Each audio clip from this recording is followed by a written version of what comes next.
57 camions stoppés avant l'aube, un chiffre qui défie la logique et annonce une rupture brutale pour le Burkina Faso. Cette saisie spectaculaire révèle soudain l'ombre d'un projet clandestin assez massif pour plonger une région déjà meurtrie dans le chaos. Alors que les questions se multiplient, une interrogation domine. Que signifie pour Ibrahim Traoré et pour des millions de Burkinabés la découverte d'une puissance de feu capable de briser un État de l'intérieur? Et si cette nuit d'août marquait en silence le moment où un pays cesse d'avoir peur et commence à se tenir debout? L'affaire des 57 camions ne représente pas seulement une saisie spectaculaire. Elle ouvre une fenêtre rare sur les mécanismes invisibles qui déterminent la sécurité et la souveraineté du Burkina Faso. Comprendre cette affaire, c'est comprendre pourquoi chaque décision stratégique peut modifier l'équilibre national en moins de 12 mots, et pourquoi le pays se trouve désormais à un carrefour critique. Derrière les images frappantes circulant dans tout le pays se cachent des enjeux plus profonds. L'origine réelle des armes, la coordination méthodique des trajets, les financements opaques qui relient plusieurs continents, et surtout la façon dont ces éléments convergent pour tester la solidité de l'État. Mais un détail change tout. Si un seul convoi a pu atteindre la frontière, combien d'autres routes demeurent hors des radars? C'est ici que réside la promesse de cette enquête. Dévoiler les fils discrets d'une opération qui, si elle n'avait pas été stoppée, aurait pu redessiner l'avenir du Burkina Faso. Et à ce moment, l'on comprend que apparaît naturellement. Les chiffres n'expliquent pas seulement l'affaire, ils en révèlent la logique cachée. Le deuxième jour de l'enquête apporte le premier d'une révélation importante apparaît. Les numéros de série retrouvés sur près de 25 000 fusils AK-47 ne proviennent pas d'un seul pays, mais d'un patchwork géopolitique allant de la Libye au Yémen. Ce détail, apparemment technique, transforme la saisie initiale en un puzzle stratégique dont les ramifications dépassent largement les frontières du Burkina Faso. À partir de cet instant, le récit n'est plus celui d'un convoi intercepté par hasard, mais celui d'une organisation dont la précision logistique révèle des moyens considérables. Chaque camion, chargé en un lieu différent, a convergé vers un même point de passage selon un calendrier minutieusement préparé. Les patrouilles, déployées à peine quelques heures avant l'interception, ont bloqué une mécanique qui semblait fonctionner depuis longtemps. Et l'intervention des forces spéciales, déclenchée à la suite d'un signal bref transmis par la chaîne hiérarchique, a mis fin à une opération calibrée pour rester invisible. Ibrahim Traoré, informé en temps réel, comprend rapidement que l'enjeu dépasse la simple sûreté des frontières. Il s'agit de reconstituer une architecture clandestine dont chaque maillon, route, faux documents, sociétés écrans, transferts bancaires, raconte un mode opératoire sophistiqué. Les premiers interrogatoires révèlent des corridors commerciaux détournés, des comptes liés à des entités du Golfe et des agents intermédiaires capables de brouiller les origines du matériel militaire. Dans les couloirs du pouvoir, la tension monte. Certains ministres parlent de guerre hybride, d'autres évoquent une tentative de coup d'État masqué. Au même moment, les analystes militaires établissent un parallèle entre le volume des armes interceptées, équivalent à l'équipement de dizaines de milliers de combattants, les récentes pressions diplomatiques circulant dans la région. Cette convergence attire l'attention. Une opération d'une telle ampleur ne peut exister sans facilitateur extérieur, ni sans un objectif politique clair. Ainsi se dessine le cadre général. Une région vulnérable aux ingérences, un État déterminé à resserrer ses frontières, et une affaire qui, d'un simple convoi nocturne, devient la clé d'un récit continental en pleine recomposition. Le récit prend une dimension humaine dès l'apparition du capitaine Moussa Kaboré, premier officier à intercepter le convoi. Son initiative, prise dans une nuit silencieuse où les phares des camions avançaient sans hésitation, devient le point d'inflexion entre une suspicion diffuse et une certitude opérationnelle. Caboret raconte qu'il s'attendait à une patrouille ordinaire. Pourtant, en quelques minutes, il identifie l'irrégularité des documents, la nervosité des conducteurs et la cohérence suspecte du convoi. Cette lecture rapide de la situation est le premier maillon de la chaîne qui mènera à la saisie complète. Le deuxième case se déroule au poste de commandement où l'alerte remonte presque simultanément. Informé immédiatement, Ibrahim Traoré ordonne une consigne simple mais décisive. Aucun tir, aucune perte, capturez tout. Cette phrase sobre et ferme structure toute la réaction qui suit. Les équipes spéciales se déploient, les frontières se verrouillent, les flux d'informations deviennent continus. L'effet domino est instantané. Les unités au poste périphérique signalent d'autres mouvements suspects, révélant que le convoi n'était pas un événement isolé, mais un maillon visible d'une architecture plus large. L'impact s'observe aussi dans la perception populaire. Les premières images diffusées par les médias nationaux montrent l'alignement des camions saisis, provoquant à la fois stupeur et soulagement. Pour de nombreux Burkinabés, cette séquence inaugure une nouvelle forme de vigilance. La conscience que la sécurité ne dépend pas uniquement de l'État, mais aussi de la réactivité collective. Ainsi, les personnages clés et les décisions initiales produisent un ce qui signifie alors que limpide, une menace peut être stoppée dès le premier geste juste. Le récit prend une dimension humaine dès l'apparition du capitaine Moussa Kaboré, premier officier à intercepter le convoi. Son initiative, prise dans une nuit silencieuse où les phares des camions avançaient sans hésitation, devient le point d'inflexion entre une suspicion diffuse et une certitude opérationnelle. Caboret raconte qu'il s'attendait à une patrouille ordinaire. Pourtant, en quelques minutes, il identifie l'irrégularité des documents, la nervosité des conducteurs et la cohérence suspecte du convoi. Cette lecture rapide de la situation est le premier maillon de la chaîne qui mènera à la saisie complète. Le deuxième cas se déroule au poste de commandement, où l'alerte remonte presque simultanément. Informé immédiatement, Ibrahim Traoré ordonne une consigne simple mais décisive. Aucun tir, aucune perte, capturez tout. Cette phrase, sobre et ferme, structure toute la réaction qui suit. Les équipes spéciales se déploient, les frontières se verrouillent, les flux d'informations deviennent continus. L'effet domino est instantané, les unités au poste périphérique signalent d'autres mouvements suspects, révélant que le convoi n'était pas un événement isolé, mais un maillon visible d'une architecture plus large.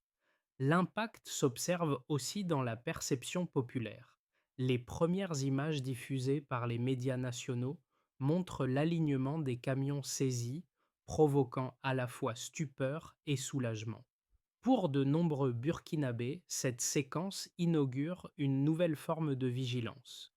La conscience que la sécurité ne dépend pas uniquement de l'État, mais aussi de la réactivité collective. Ainsi, les personnages clés et les décisions initiales produisent ce qui signifie alors que limpide, une menace peut être stoppée dès le premier geste juste.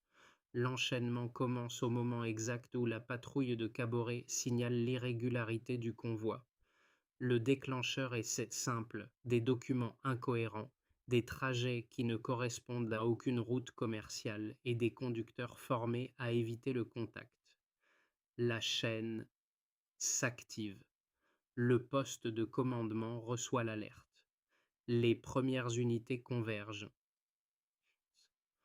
En moins de 15 minutes, la zone est bouclée. La mécanique clandestine, jusque-là silencieuse, se retrouve brusquement exposée. Ce basculement, inattendu pour les trafiquants, marque l'entrée du pays dans une phase où chaque minute compte. Le passage à la deuxième Étape, celle du à ce stade, l'intensité atteint son sommet, survient lorsque les numéros de série commencent à révéler des provenances multiples. Les investigations s'accélèrent. Les dépôts périphériques signalent des mouvements suspects. Les forces spéciales élargissent le périmètre. Les analystes comparent les marques, les circuits financiers, les comptes ouverts à l'étranger. Les chiffres parlent. Plusieurs millions de dollars transitent en microtranches, formant un réseau assez robuste pour tromper les systèmes de surveillance. Les interrogatoires dévoilent des entreprises écrans à Accra, Lomé et Dubaï. Cette convergence d'indices fait émerger une hypothèse. L'opération n'est pas locale, mais transnationale. L'intervention d'Ibrahim Traoré renforce immédiatement la dynamique. Le président exige la transparence totale. Les commandants reçoivent l'ordre de sécuriser le matériel sans pertes humaines. Les diplomates sont informés. Les partenaires régionaux observent la montée de tension. Les camions sont transportés vers une base sécurisée. Les images circulent. Le pays entier découvre l'ampleur du convoi. Les discussions dans les médias s'enflamment. Certains experts évoquent une tentative de coup d'État masqué. D'autres parlent d'une guerre hybride dont l'objectif serait de fragmenter le pays par saturation. Et pendant que les analyses se multiplient, les chiffres s'accumulent. Armes, grenades, roquettes, missiles. À ce stade, l'intensité atteint son sommet au moment où les perquisitions révèlent des dépôts cachés. 23 opérations simultanées, 17 entrepôts interceptés, des stocks parfaitement conditionnés. Les preuves s'empilent. Les liens vers des acteurs extérieurs deviennent tangibles. Les aveux de François Bongo confirment ce que les analystes soupçonnaient. Réunions secrètes, financement étranger, plan de renversement, calendrier précis. Tout converge. La tentative de déstabilisation prend forme. Le pays réalise alors qu'il se trouvait à quelques jours d'un chaos calculé. Là, dans les répercussions qui suivent, débutent aussitôt. Les marchés réagissent, les écoles organisent des séances d'éducation civique, les ambassades réduisent leur personnel, les voisins du Sahel renforcent leur soutien, la population s'empare du récit, les rues de Ouagadougou se remplissent, les slogans émergent, les institutions se resserrent autour du pouvoir central. Et, dans cette recomposition, un élément s'impose.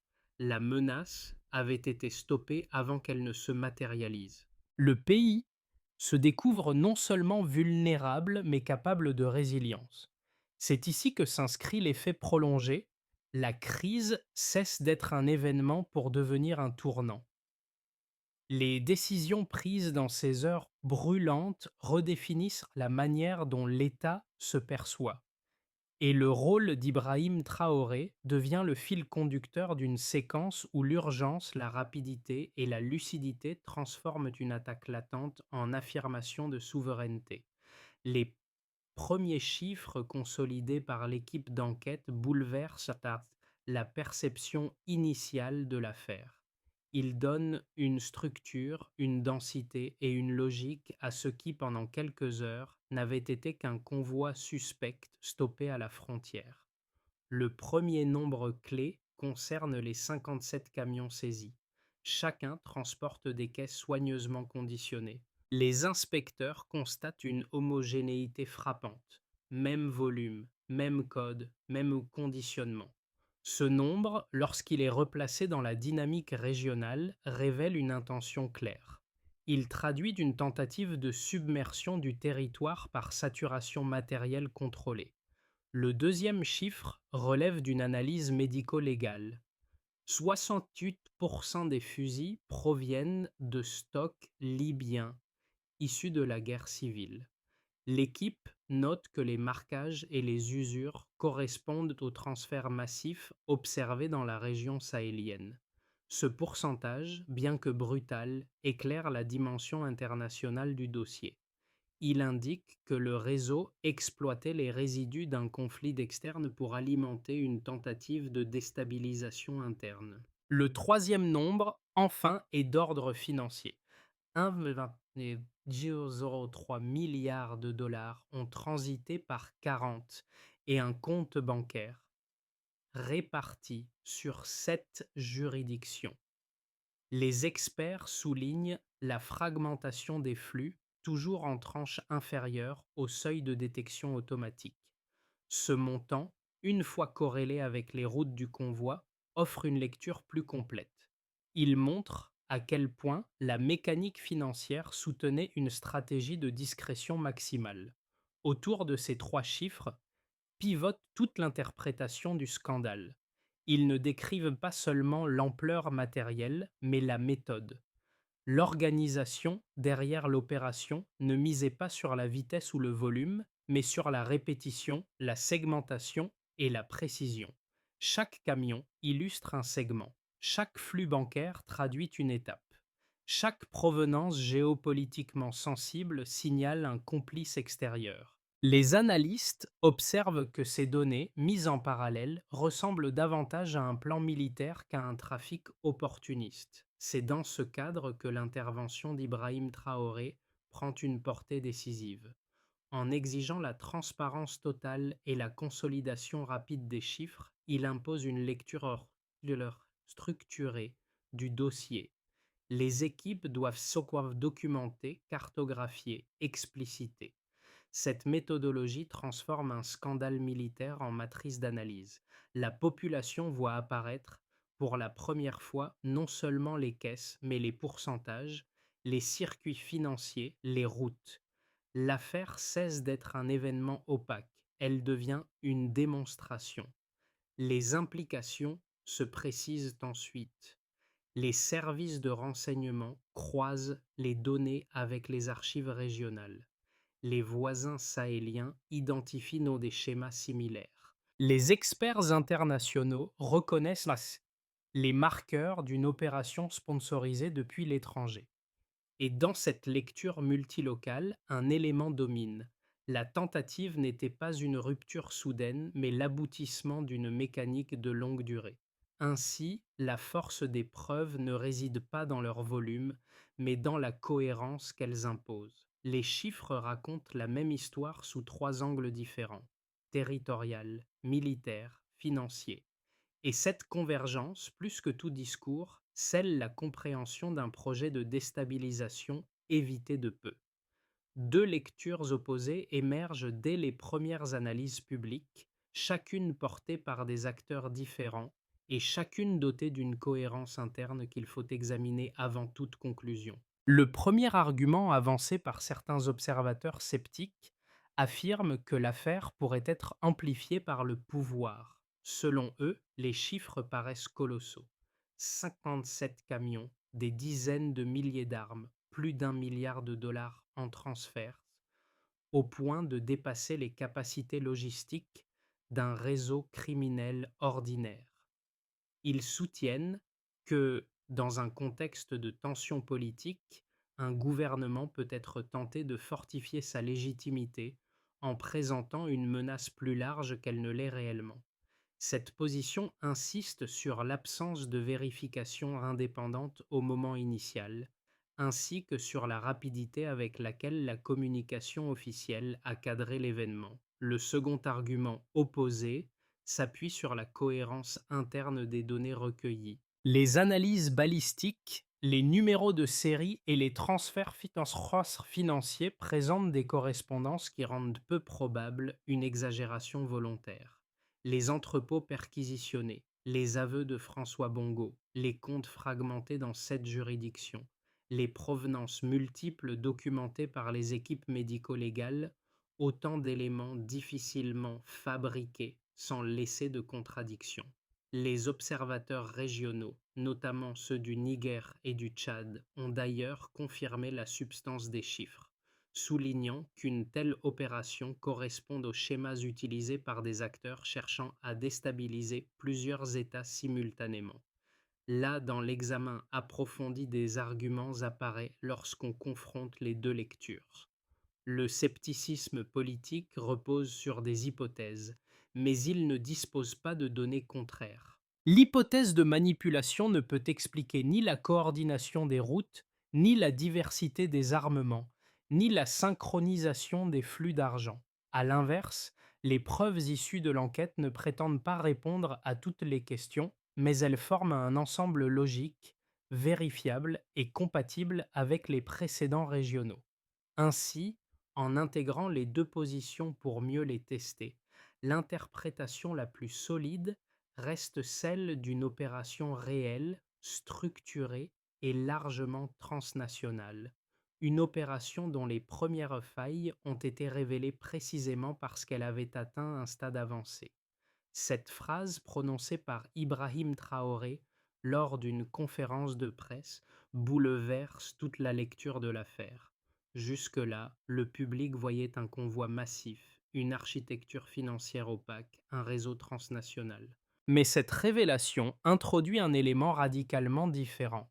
L'existence d'un gouvernement fantôme rédigé avant même que la crise n'éclate. Les documents saisis montrent des portefeuilles attribués, des calendriers fixés, des mesures distribuées comme si la chute du pouvoir était une simple étape technique.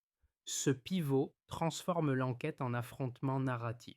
Ce n'est plus la seule question des armes, mais celle de l'intention politique. Les analystes y voient un schéma, une déstabilisation rapide, suivie de l'annonce d'une administration provisoire, prête à s'imposer dès que le chaos aurait paralysé les institutions.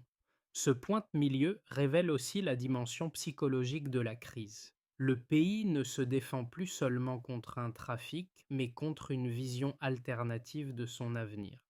À partir de cette ligne, chaque étape devient plus nette. Le Burkina Faso comprend que le danger ne résidait pas seulement dans les 57 camions, mais dans l'assurance de ceux qui pensaient déjà gouverner à leur place. Les répercussions de l'affaire s'installent très vite dans la vie nationale, touchant 4 sphères distinctes dont chacune révèle un angle précis du basculement que traverse le Burkina Faso. L'État renforce immédiatement ses structures, conscient que les 57 camions interceptés illustrent une vulnérabilité administrative profonde. Les unités de sécurité sont réorganisées, les chaînes de commandement clarifiées et les procédures de contrôle aux frontières réévaluées. Ibrahim Traoré exige une centralisation stricte de l'information, afin que les signaux faibles ne se perdent plus dans les lenteurs bureaucratiques. L'administration découvre ainsi que la menace ne dépend pas seulement des armes, mais de la capacité à traiter rapidement les alertes internes. Les entreprises réagissent d'abord par la prudence. Les investisseurs étrangers suspendent plusieurs projets, redoutant que la crise s'étende. Pourtant, un effet inverse apparaît dans les premières semaines. Les dépôts bancaires nationaux augmentent, les circuits de financement locaux se renforcent et de nouvelles coopératives émergent pour absorber la demande interne. Les responsables économiques parlent d'un réflexe de protection nationale né du sentiment que l'économie doit devenir plus résiliente. Certaines entreprises choisissent même de relocaliser leur chaîne logistique pour éviter toute dépendance extérieure. Pour la population, l'impact est d'abord émotionnel. Les images des camions alignés, puis fondus dans les forges publiques, créent le sentiment d'avoir échappé à un désastre. Les familles discutent des risques évités. Les écoles organisent des cours de civisme. Les radios locales recueillent des témoignages. Beaucoup affirment qu'ils vivent sans crainte pour la première fois depuis longtemps. Cette réappropriation collective du récit est marquée par une volonté de défendre l'unité nationale. Le rôle d'Ibrahim Traoré, perçu comme pivot de la réaction rapide, devient un point de ralliement symbolique plutôt qu'un objet de propagande. Les voisins du Sahel, Mali, Niger, Guinée, expriment publiquement leur soutien. Les chancelleries occidentales, en revanche, réagissent de manière plus contrastée. Certaines demandent des libérations de détenus, d'autres appellent à des clarifications diplomatiques. Cette fracture révèle la dimension géopolitique du dossier. Plusieurs États réévaluent leur posture dans la région, conscients que l'opération déjouée était suffisamment robuste pour affecter tout l'équilibre sahélien. Et lorsque le Centre africain de sécurité régionale confirme la validité des chiffres, les débats internationaux changent de ton. La menace n'est plus théorique mais documentée.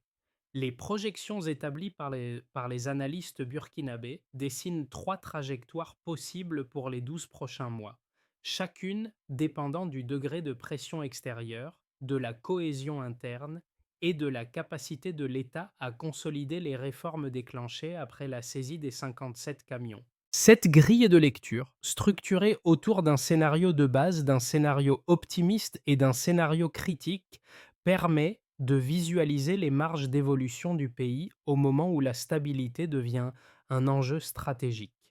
Dans cette hypothèse, le Burkina Faso maintient une vigilance renforcée mais stabilise progressivement son fonctionnement institutionnel. Les alliances régionales avec le Mali et le Niger se consolident, tandis que les sanctions partielles exercent une pression économique modérée. Les secteurs agricoles et énergétiques, déjà en transition, assurent un socle de croissance autour de 2%. La sécurité demeure tendue, mais sous contrôle. Ibrahim Traoré poursuit une ligne mêlant fermeté opérationnelle et transparence politique, ce qui permet au pays d'éviter les ruptures soudaines tout en apprenant à vivre dans un environnement où l'ingérence devient prévisible. Ce scénario repose sur la réussite de la coopération militaire sahélienne. Si la force commune devient pleinement fonctionnelle, le pays pourrait inverser plusieurs dynamiques négatives. Retour progressif des capitaux, relance de projets miniers suspendus, reprise des investissements privés. Dans ce cadre, la croissance pourrait atteindre 4,5% en un an.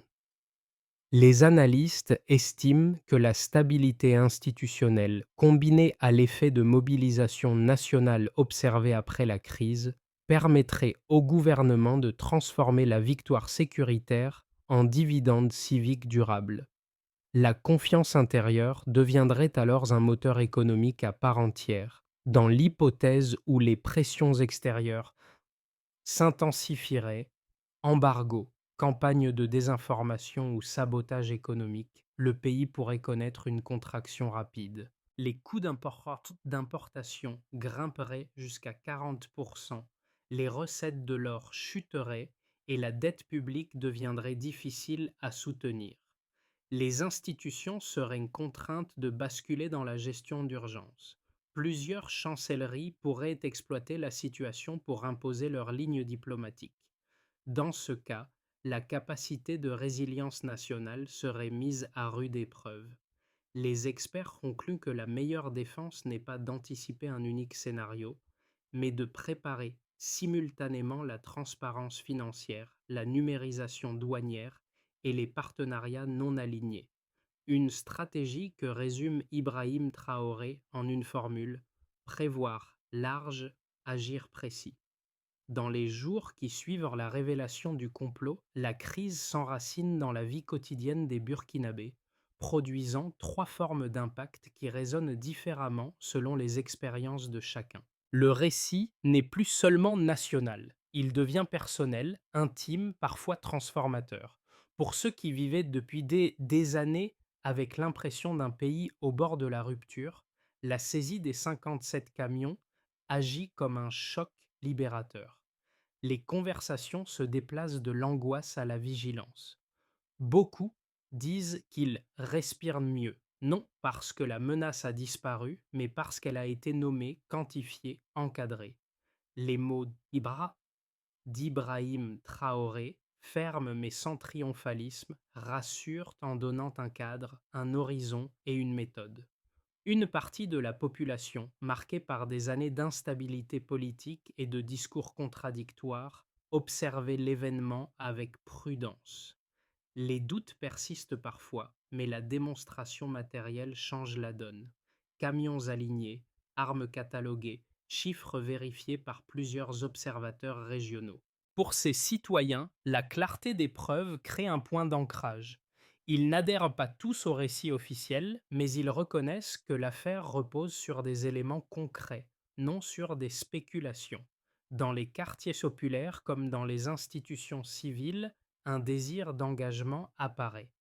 Associations citoyennes, collectifs de quartier, campagnes de vigilance. L'idée dominante est que la sécurité ne peut plus être déléguée entièrement à l'État. Le geste d'un officier comme Caboret devient un modèle. Voir, comprendre, signaler. Ce déplacement culturel est peut-être l'effet le plus durable de la crise. Ainsi se crée un pont entre institutions et citoyens, un récit partagé où chacun trouve une place, une responsabilité et une manière d'avancer. Le gouvernement transforme rapidement la crise en chantier stratégique. La logique est simple: identifier les failles révélées par la saisie, puis les combler à travers un plan articulé en mesures concrètes, vérifiables et distribuées entre institutions civiles et militaires. Ibrahim Traoré insiste sur un principe: chaque action doit produire un indicateur mesurable afin que la souveraineté cesse d'être un concept et devienne un processus. Les zones sensibles reçoivent des unités mixtes, militaires, douaniers, logisticiens, chargés d'un contrôle continu. Les objectifs sont chiffrés: réduire de 60% le trafic non déclaré en un an. Les données hebdomadaires deviennent obligatoires. Un centre unifié d'analyse des menaces hybrides regroupe bases de données policières, militaires et douanières. Le but est clair: détecter les signaux faibles avant qu'ils n'atteignent la frontière. Le succès se mesure par le temps moyen de circulation d'une alerte. Les comptes liés au réseau sont identifiés et documentés. Les chartes et transactions en micro-tranches sont surveillées quotidiennement. Le critère d'évaluation: la capacité à bloquer un transfert suspect en moins de 48 heures. Une partie des stocks saisis est fondue pour financer infrastructures et services essentiels: écoles, dispensaires, irrigation. Cette reconversion devient un indicateur politique. Mesurer combien d'outils de mort deviennent outils de vie. Ouagadougou renforce ses liens avec les pays africains non alignés afin de bâtir une sécurité collective durable. Le résultat se lit dans le nombre d'accords sécuritaires conclus sans dépendance extérieure. Ainsi, la riposte ne se limite pas au court terme. Elle pose les fondations d'un État plus robuste, capable de verrouiller ses failles et de transformer la crise en levier d'avenir. Lorsque le pays regarde en arrière, un détail revient comme un fil rouge: le geste initial du capitaine Caboret, celui qui, dans une nuit ordinaire, aperçut l'anomalie que d'autres auraient laissé passer. Ce motif, présent dès le début, relie toute la séquence vécue par le Burkina Faso. Il rappelle que les crises ne basculent pas seulement par des décisions présidentielles ou par la force des institutions, mais par l'attention d'un individu qui, au bon moment, choisit de voir plutôt que d'ignorer. Ibrahim Traoré, dans ses allocutions successives, n'a cessé de revenir à cette idée. La souveraineté commence souvent dans un geste minuscule, presque banal, qui change la trajectoire d'un pays. À mesure que les armes sont fondues, que les écoles se reconstruisent et que les citoyens réapprennent la confiance, ce motif trouve une résonance nouvelle. Il ne s'agit plus seulement d'un convoi stoppé, mais d'une leçon. Un État se maintient lorsque chacun, du soldat au citoyen, comprend la portée de ses choix. La vigilance peut sauver une nation. Ainsi, la boucle se referme sans la clore. Ce que le Burkina Faso a empêché cette nuit-là n'est pas seulement un chaos, mais la perte de sa propre voix. Au terme de cette séquence où un pays entier a vu de près ce qui aurait pu le faire basculer, le Burkina Faso entre dans une phase plus calme mais non moins décisive. Les armes fondues deviennent des cloches d'école, les peurs se transforment en vigilance, et la mémoire collective se structure autour d'un récit partagé. celui d'un peuple qui refuse d'être surpris une seconde fois. Les voies publiques des quartiers populaires aux institutions civiles rappellent que la souveraineté ne se mesure pas seulement aux frontières, mais à la capacité d'un pays à débattre, comprendre et agir sans se déchirer. C'est dans cet esprit que se construit une nouvelle conversation nationale, ouverte, lucide, dépourvue de triomphalisme. Une conversation où chacun peut trouver sa place, témoin, acteur, analyste ou simple bénéficiaire de la paix retrouvée. Et si, ensemble, nous posions la question essentielle, quelle vigilance voulons-nous construire pour les années à venir?